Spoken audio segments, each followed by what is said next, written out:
Kone. Kone umur 8, 7. 8, 7. Iya, tiga nak.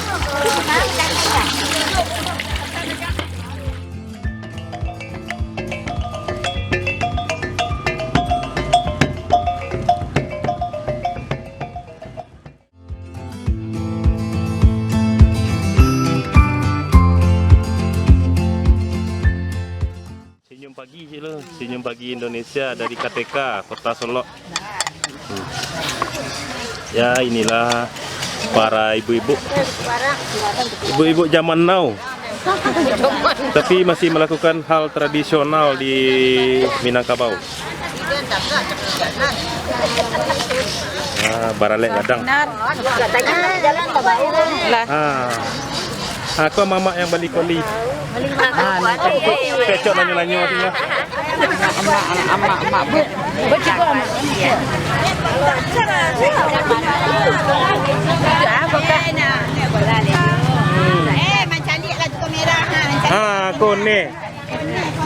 Kone umur 8, 7. 7, 8, 7 tapi masih rajin menyai-nyai ya. Masih rajin. Yang seharusnya nego duduk-duduk di rumah gadang nego. Nih. Nanti tamu saya lada.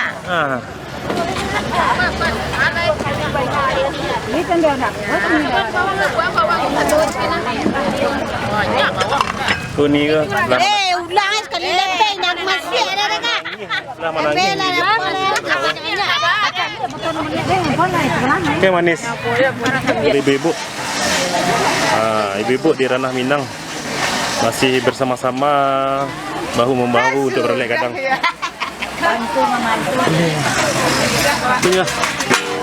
Ini. Ini lagi memeras. Memeras kelapa secara tradisionalnya nih. Iya, tiga nak.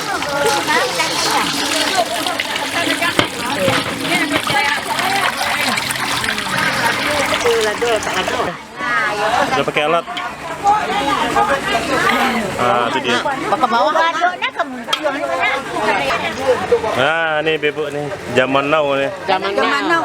Orang biasa nak. Nenek-nenek zaman now. Urangnya lain nampak kok. Lain nampak tu. Masih di Minangkabau. Oh, lain. KTK Kota Solok. Ya. Anda ni, ini kurang situ.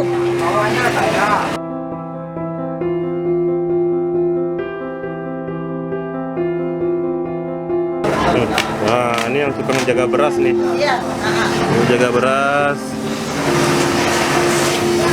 Ini beras Solok. Ya, beras Solok asli. Asli beras Solok. Orang Solok baralek kadang makannya beras Solok loh. Orang Solok